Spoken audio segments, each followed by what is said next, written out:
I didn't hear my grandmother's voice until the day she destroyed my uncle's life. The strange part wasn't what she said.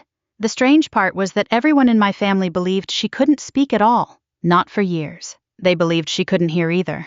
So when my uncle stood in a courtroom weeks later, white as a sheet, staring at the 82-year-old woman he had abandoned like unwanted luggage, he looked as though he'd seen a ghost. But none of that would have happened if I hadn't come home that night and found her sitting outside my apartment, along with 2 old suitcases and a note that changed everything. I was exhausted when I got home. The kind of exhausted that settles into your bones and stays there. I had spent the previous 14 hours at Fort Carson dealing with personnel reviews, training schedules, and a last-minute readiness inspection that had somehow become my problem. By the time I pulled into the parking lot of my apartment complex in Colorado Springs, the sun had already disappeared behind the mountains. All I wanted was a hot shower and 6 hours of sleep before doing it all over again. Instead, I saw an elderly woman sitting outside my door. At first, I thought she was waiting for someone. Then I noticed the suitcases. 2 faded blue suitcases positioned neatly beside a folding chair. The woman sat perfectly still. Her hands rested in her lap. Her silver hair was pulled back into the same simple bun I'd seen my entire life. My heart stopped. "Grandma!"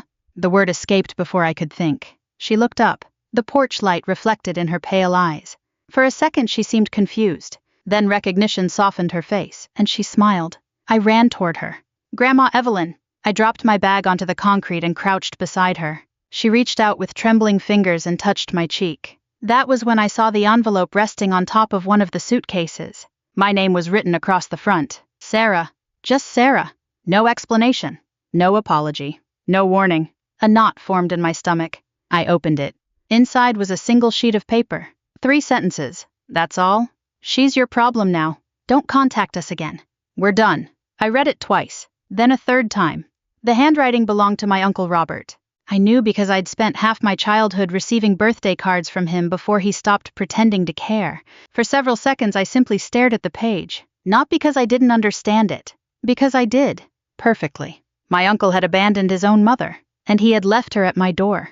I looked around the parking lot as though I might find cameras filming some cruel prank. Nothing, just silence. My grandmother watched me carefully, almost nervously. I forced a smile.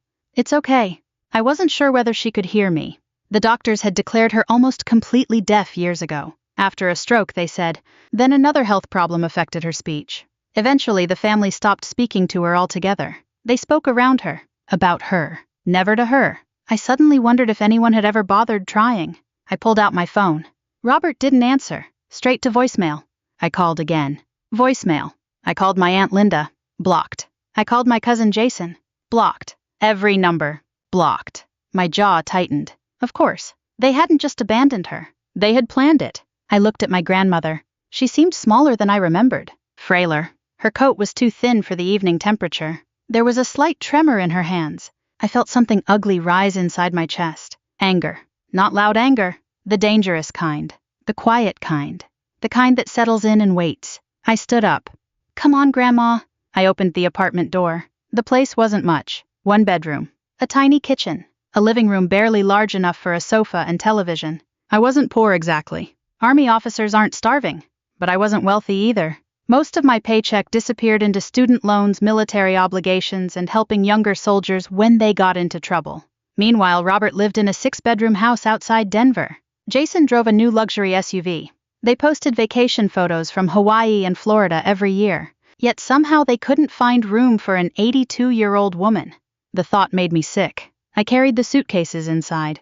My grandmother moved slowly behind me, looking around as if she didn't want to take up too much space. That hurt more than the note. Nobody should feel like a burden in their own family. I pointed toward the bedroom, then toward myself and the couch. She immediately shook her head. I smiled. No argument. I patted my chest, then pointed toward the couch. Military training helps when words fail. She stared at me for a moment. Then tears filled her eyes. She reached for my hand. I squeezed hers gently. That night I made soup. Nothing fancy. Just what I had. She ate quietly. I sat across from her and watched. There was something heartbreaking about how carefully she folded her napkin, how cautiously she moved, as though she expected someone to tell her she wasn't welcome. After dinner I helped her settle into bed. The same bed I normally collapsed into after long days. She touched the blanket, then looked at me. I could see gratitude in her eyes. And something else, fear. Whatever had happened before she arrived here hadn't been simple. I knew that much. I turned off the lamp. "You're safe." I wasn't sure she heard me, but I said it anyway. "Nobody's throwing you away again." For a long time I sat alone on the couch staring at the ceiling. Sleep never came. Questions kept circling through my mind. Why now? Why abandon her? Why leave her with me? And why did it feel like something much bigger was hiding beneath the surface? Around midnight I finally remembered the suitcases. I got up quietly and walked toward them. Maybe there would be medication inside. Important documents. Clues. Anything. I opened the first suitcase. Clothes. Photographs. A few books. Nothing unusual.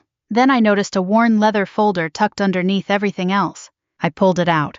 Old papers filled the inside. Property records, letters, bank documents, some dated decades earlier. I frowned. Why would my grandmother travel with these? I reached for another file. Before I could open it, 3 sharp knocks echoed through the apartment. Bang, bang, bang. The sound froze me. It was nearly 10 o'clock. Nobody visited at 10 o'clock. Especially not here. I looked toward the bedroom. Grandma was awake. Her eyes were fixed on the door. And for the first time since she'd arrived, I saw genuine fear on her face. Another knock. Harder this time. I stood. Every instinct from 20 years around military culture told me something was wrong. Very wrong. I crossed the room and opened the door. Standing there under the hallway light was Uncle Robert, and he looked furious. Part 2. The papers he wanted her to sign. For a moment neither of us spoke. Robert stood in the doorway wearing an expensive winter coat that probably cost more than my monthly grocery budget. His silver SUV was visible through the parking lot lights behind him. Everything about him looked polished, successful, respectable. The kind of man strangers trusted immediately. The kind of man who knew exactly how to weaponize that trust. His eyes moved past me and landed on my grandmother. I saw the tension leave his shoulders. Not relief. Calculation.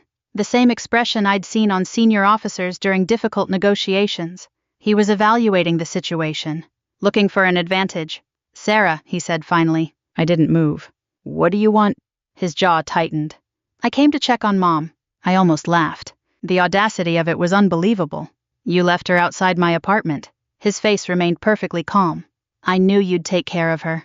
I stared at him. There are moments when a lie is so ridiculous that arguing becomes pointless. This was one of them. Behind me, Grandma Evelyn remained seated on the edge of the bed, watching, listening, or at least appearing to listen. Robert stepped forward. I blocked the doorway.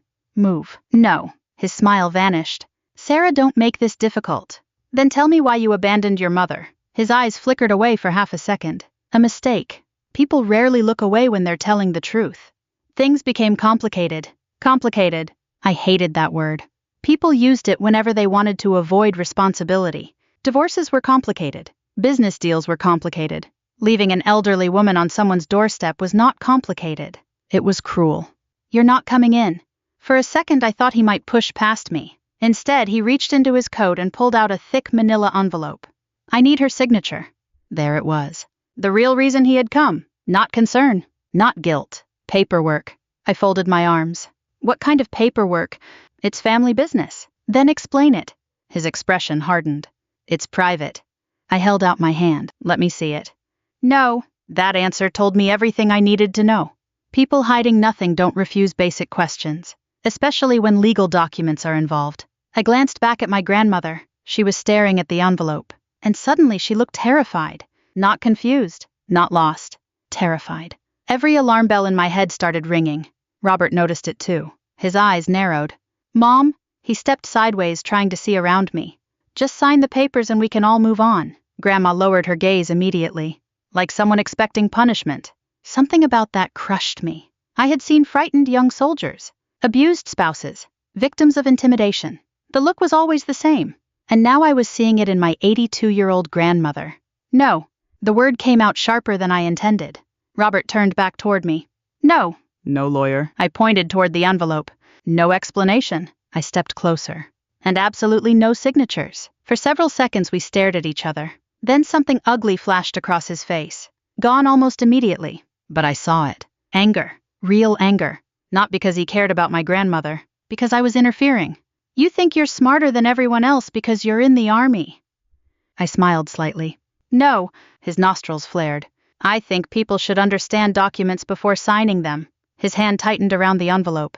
Then, unexpectedly, he laughed. A short, humorless laugh. You've always been dramatic. Always. That word caught my attention. Robert barely spoke to me growing up. He certainly wasn't around enough to know what I'd always been. He was trying to establish authority. Trying to place me back into the role of child. It wasn't going to work. I'm not signing anything. I pointed toward the parking lot. Leave. His eyes narrowed. For a moment I thought he might refuse. Then he looked past me again, at my grandmother, and something silently passed between them. I couldn't identify it. Fear on one side, frustration on the other. But it wasn't normal. Not even close. Finally he turned around. This isn't over. I watched him walk away. The SUV disappeared into the darkness minutes later. Only then did I close the door. The apartment felt strangely quiet. I turned toward my grandmother. She was trembling. Not violently. Just enough to notice. I sat beside her. It's okay. She looked at me. Then toward the door. Then toward the envelope Robert had briefly displayed. Whatever those papers were, she understood them. That much was obvious. I squeezed her hand, and silently promised myself I would find out exactly what my uncle was trying to hide. The following week settled into a routine. A strange routine, but a good one. Every morning before reporting to base I left breakfast ready. Every evening I came home as quickly as possible.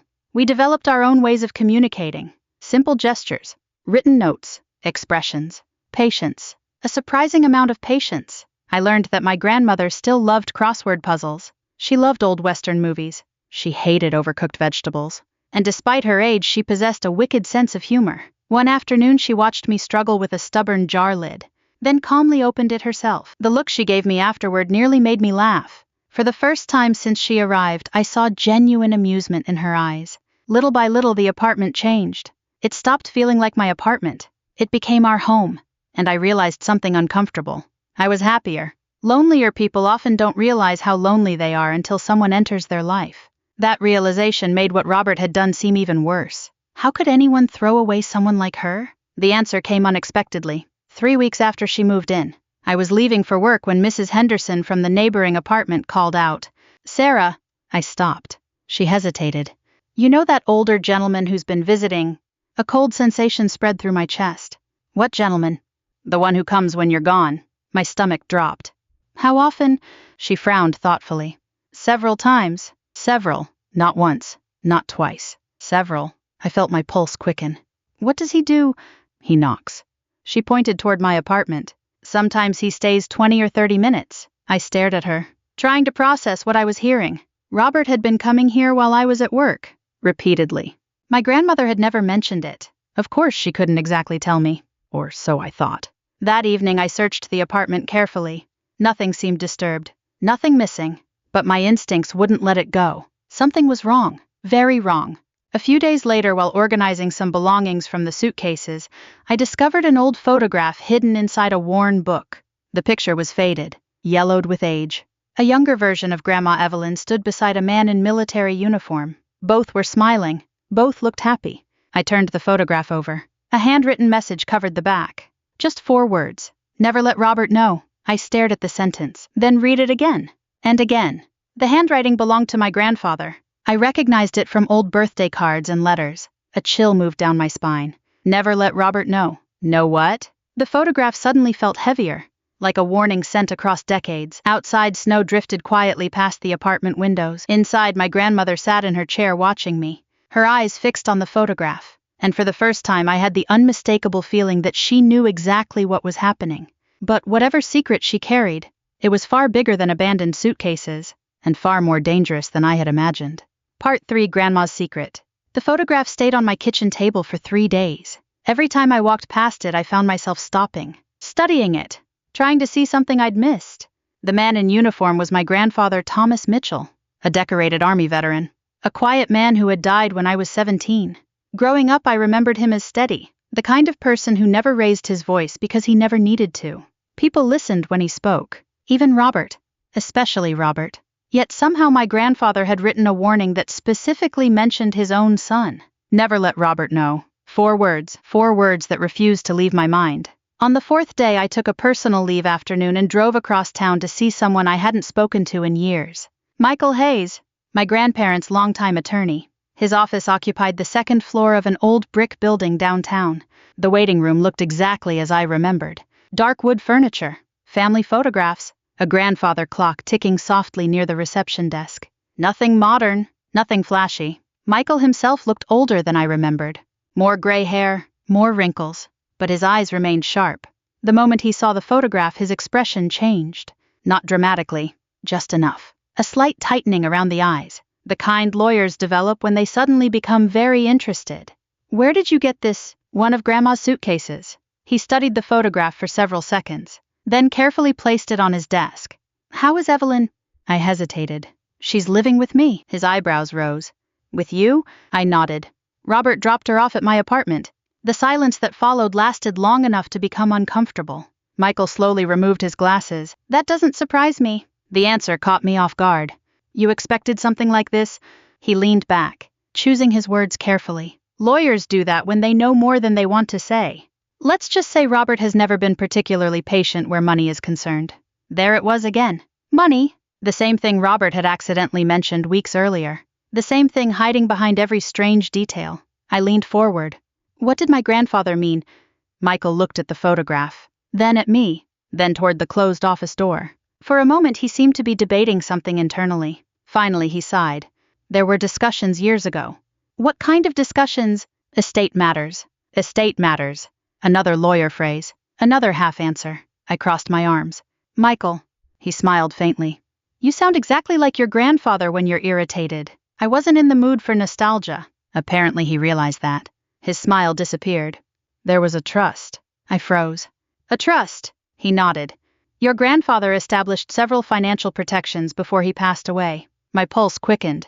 "How much?" "I don't know the current value." That answer sounded genuine. "What happened to it?" Michael's expression darkened. "That's the problem." I waited. "The original documentation disappeared." My stomach tightened. "Disappeared." He nodded. "Only Evelyn knew where certain records were kept." For several seconds neither of us spoke. Suddenly dozens of scattered details began connecting. The abandoned grandmother. The mysterious paperwork. Robert's visits. The fear in Grandma's eyes. The warning on the photograph. It all pointed toward the same thing. Something valuable. Something Robert desperately wanted. "What about Grandma's medical records?" Michael frowned. "What about them?" "They said she couldn't speak." His expression changed again, this time more noticeably. "Who said that?" "My family." Michael leaned back slowly, then shook his head. "I've never seen documentation confirming complete loss of speech." I stared at him. "What?" "Evelyn's hearing deteriorated significantly." He nodded. "That's true." "But speaking," he shrugged. "I was never informed she became entirely incapable of speech." A strange sensation ran through me, like standing on unstable ground. For years, everyone in the family had accepted that Grandma couldn't talk. Nobody questioned it. Nobody challenged it. Nobody investigated it, including me. The realization bothered me more than it should have. I left Michael's office with more questions than answers. The drive home felt longer than usual. Snow-covered mountains stretched across the horizon. Traffic crawled. My thoughts raced. By the time I reached the apartment, dusk had settled over the city. Grandma sat near the living room window knitting.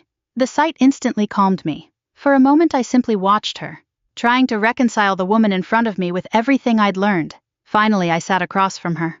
The photograph rested in my hands. She noticed immediately. Her eyes lingered on it, then drifted away. I took a breath.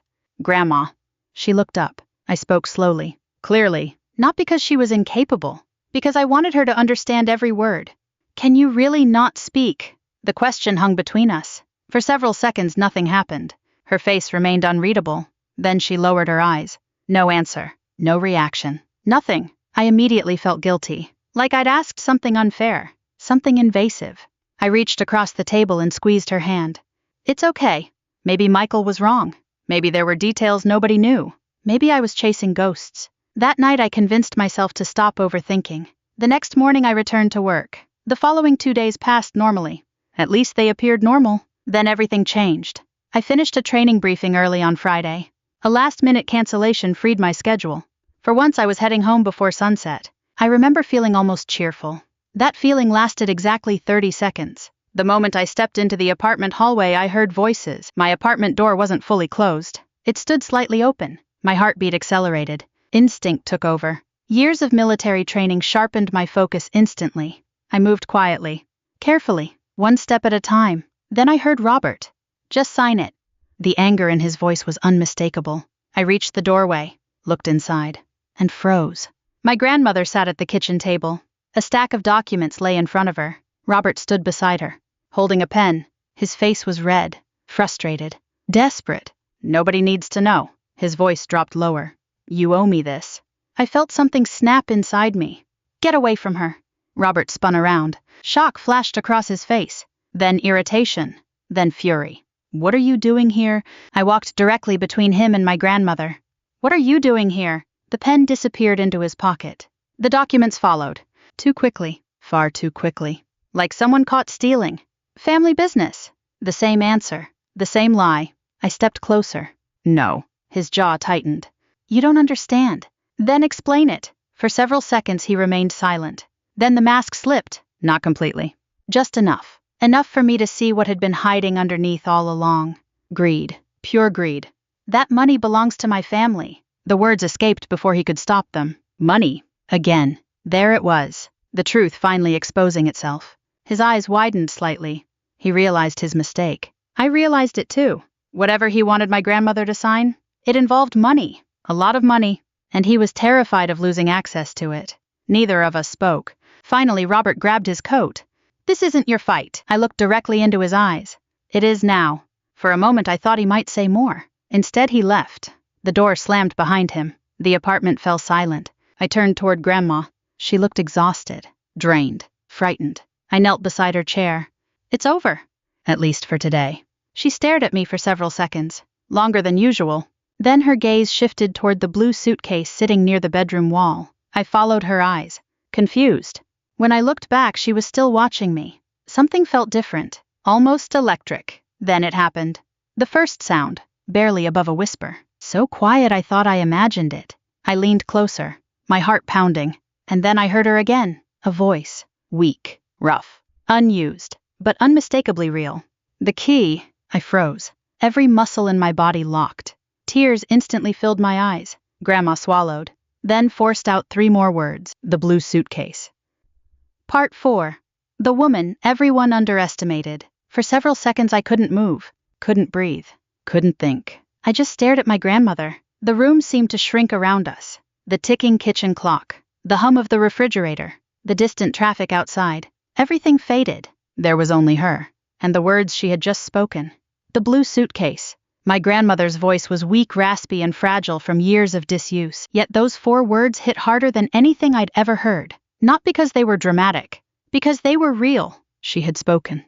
After all these years, after decades of everyone deciding what she could and couldn't do, after years of being treated like furniture, like an inconvenience, like someone already halfway gone, she had spoken. Tears blurred my vision. Grandma, her eyes softened. Slowly, carefully, she reached for my hand. Then she squeezed it. The same way she had when I was a child. The same way she had after my grandfather's funeral. The same way she had when I left for military training. 1,000 unspoken conversations existed inside that single gesture. I swallowed hard, then looked toward the suitcase. The blue suitcase sat against the bedroom wall exactly where it had been since the day she arrived. Ordinary, worn, forgettable, and apparently important enough to frighten Robert. I stood and carried it to the kitchen table. Grandma watched silently. When I placed it in front of her, she nodded. Once, slowly. Permission. My hands trembled slightly as I opened it. At first nothing seemed unusual. Clothing, photographs, personal items. Then I noticed the false bottom. It was hidden well. A thin panel beneath folded sweaters. Someone who wasn't specifically looking for it would never have noticed. I carefully lifted it, and immediately understood why Robert had been desperate. A thick collection of folders filled the hidden compartment. Dozens of them. Some old, some newer. Everyone carefully organized. Everyone labeled in my grandmother's handwriting. I looked at her. She nodded again. Open them. So I did. The first folder contained bank statements. The second contained investment records. The third contained property documents. By the 4th folder, my pulse was racing. By the 5th, I knew exactly what I was looking at. Evidence. Years and years of evidence. Detailed. Meticulous. Devastating. I spent most of that night reviewing documents. Then the next day. Then most of Sunday. And the deeper I went, the worse it became. Robert hadn't simply taken advantage of his mother. He had systematically stolen from her. For years. sometimes through questionable transfers, sometimes through forged authorizations, sometimes through shell companies connected to Jason. Each individual transaction looked innocent, small enough not to attract attention, but together, the picture was horrifying. Millions of dollars, not thousands, millions. My stomach turned as I worked through the records. I kept waiting to discover a misunderstanding, a reasonable explanation, something, anything, but there wasn't one. The pattern remained consistent. Robert transferred money. Jason benefited. My grandmother lost assets, again, and again, and again. Late Sunday afternoon I found a sealed envelope. It contained several handwritten letters. The first one was addressed to me. My hands shook as I unfolded it. Sarah, if you are reading this, it means two things. First, Robert finally became desperate. Second, I was right about you. I stopped reading. Emotion tightened my throat. For a moment I simply stared at the page, then continued. You always reminded me of your grandfather. You listen before speaking. You pay attention when others do not. Most importantly, you stay when leaving would be easier. The words hit harder than expected.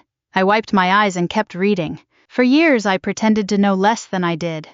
Sometimes people reveal their true character when they believe you are powerless. Robert revealed everything. The room felt very quiet, painfully quiet. The letter continued for several more pages, and with every paragraph another piece of the puzzle fell into place. The truth was almost unbelievable. Years ago, after my grandfather died, my grandmother discovered irregularities in financial accounts. She confronted Robert. Instead of stopping, he became more careful, more patient, more sophisticated. Eventually she realized something important. If Robert believed she was watching, he would hide. If he believed she was helpless, he would become careless. So she let him underestimate her. For years. I lowered the letter. My grandmother sat quietly across from me, watching, waiting, not for sympathy, not for praise, just waiting for me to understand. And finally I did. She wasn't weak. She wasn't passive. She wasn't confused. She had been gathering evidence patiently, relentlessly, like a hunter setting a trap. The realization left me speechless. Most people would have fought openly. Most people would have demanded justice immediately. Grandma had chosen a different strategy. She had waited until Robert exposed everything. And now he had. Completely. The following morning I drove straight back to Michael Hayes. This time I brought 3 boxes. By the time I finished unloading them, his secretary looked concerned. Michael looked alarmed. What happened? I placed the first folder on his desk, then the second, then the third. His expression changed within minutes. The longer he reviewed the documents, the more serious he became. Finally, he removed his glasses, exhaled slowly, and looked directly at me. Good Lord. That wasn't the reaction I wanted, but it was probably the reaction I expected. How bad is it? Michael leaned back. For several seconds he simply stared at the paperwork. Then he answered. Worse than I imagined. I sat quietly, waiting. He tapped several documents. These records establish a pattern. Another tap. These establish intent. Another. These establish fraud. I swallowed. How much? He calculated briefly. Then gave me a number. I felt physically ill. More than $3 million. $3 million. The figure seemed unreal, almost impossible. Yet the document supported every dollar. Michael closed the final folder. Robert is in serious trouble. For the first time since this nightmare began, I felt something resembling hope. Not revenge. Not satisfaction. Hope. Because for once the truth wasn't hidden. It was documented, recorded, proven. And facts are stubborn things, especially in court. The legal process moved faster than I expected. Much faster. Within days, formal filings were underway. Emergency motions followed. Financial reviews began. Investigators became involved. And suddenly the people who had ignored my grandmother for years were paying very close attention. Robert called repeatedly. I never answered. Jason left messages. I deleted them. Aunt Linda sent 3 emails. Unread. For the first time they were frightened. Not because of me. Because of evidence. Evidence they couldn't explain away. Then 1 week later everything changed again. A courier arrived at Robert's home. He signed for the package personally. Inside was a court summons, along with formal notice of civil action. According to Michael, Robert initially laughed. Actually laughed. He assumed I was behind it. He assumed an angry niece had decided to cause trouble. Then he reached the final page and saw the name of the plaintiff. The laughter stopped. Because the lawsuit wasn't filed by Sarah Mitchell. It wasn't filed by Michael Hayes. It wasn't filed by any government agency. The person bringing the case was the one person Robert had spent years underestimating. The woman he believed couldn't hear him, couldn't understand him, couldn't fight back. Evelyn Mitchell, his mother. Part 5. Grandma finally spoke. The courtroom was quieter than any church I'd ever entered. Not because it was empty, because everyone was waiting for something they couldn't quite define. The hearing had attracted more attention than anyone expected. Financial investigators filled several rows. Attorneys shuffled documents across polished tables. Reporters sat near the back after learning that millions of dollars and years of alleged fraud were involved. And at the center of it all sat my grandmother, Evelyn Mitchell, 82 years old, small, silver-haired, wearing a simple navy dress she had owned for years, looking at first glance like the least powerful person in the room. That illusion lasted exactly 30 minutes. I sat beside Michael Hayes at the plaintiff's table. Across the room, Robert stared straight ahead. His confidence looked forced now, fragile. The man who had swaggered through life believing he controlled every situation was beginning to understand something terrifying. Control is easy when nobody knows the truth. The moment the truth surfaces, everything changes. Jason sat behind him, pale, restless, constantly checking his phone. Neither of them looked anything like the people who had blocked my number after abandoning Grandma outside my apartment. Now they looked worried, very worried. The judge entered. Everyone rose. The hearing began. For nearly an hour, attorneys reviewed financial records, transfers, property documents, and corporate filings. Robert's legal team tried to explain the transactions, tried to portray them as misunderstandings, family arrangements, accounting errors. But every explanation seemed weaker than the one before, because facts have weight, and the evidence Grandma had collected weighed a great deal. Still, Robert held on to one final hope. I could see it. He believed his mother would never testify, even if she appeared in court. Even if she sat in the witness chair, even if she wanted justice, he believed she couldn't speak. The same mistake he had been making for years. Eventually, Michael stood. Your Honor, the plaintiff would like to testify. A ripple moved through the courtroom. Robert's attorney immediately objected. Michael calmly responded. The judge reviewed several documents, then nodded. Mrs. Mitchell may take the stand. I helped Grandma walk forward. The room watched. Every eye followed her. Every whisper stopped. I could feel Robert staring. Probably wondering why we were bothering. Probably expecting silence. Probably expecting weakness. Grandma settled into the witness chair. The judge smiled politely. Mrs. Mitchell, do you understand why you're here today? For one heartbeat, nothing happened. Then Grandma lifted her head and spoke. Yes, Your Honor. The effect was immediate. The courtroom froze. A reporter dropped a pen. Someone gasped. Jason's mouth literally fell open. But nobody looked more shocked than Robert. The color vanished from his face. His hands tightened around the edge of the table.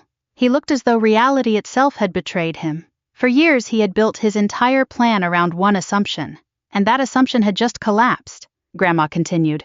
Her voice wasn't strong. It wasn't dramatic.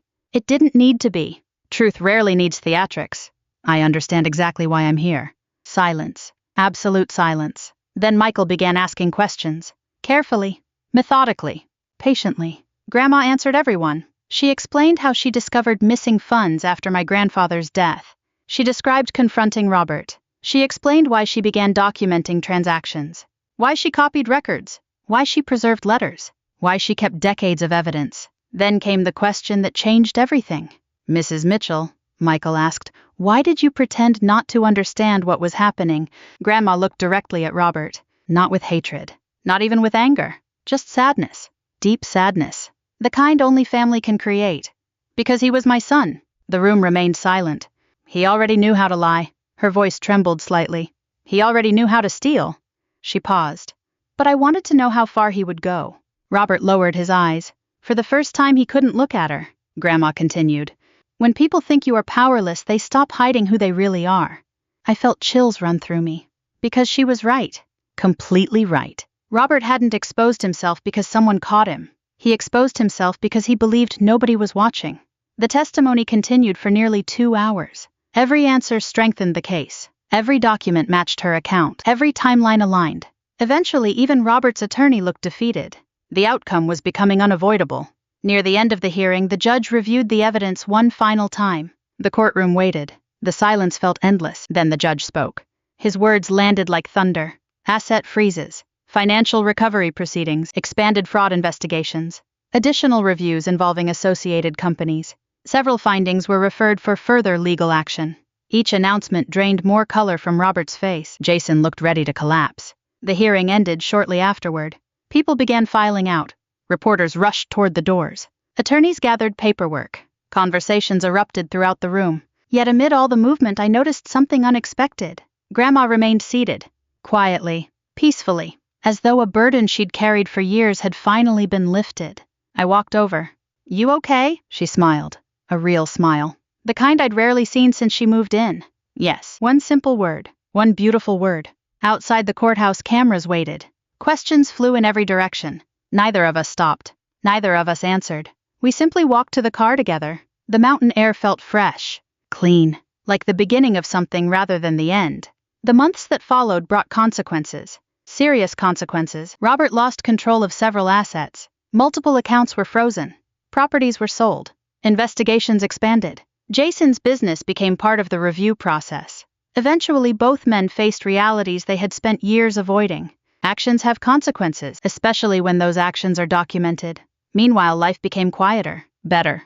Grandma moved into a small house not far from my apartment. Not a mansion. Not some fantasy estate. Just a comfortable home with a garden she loved.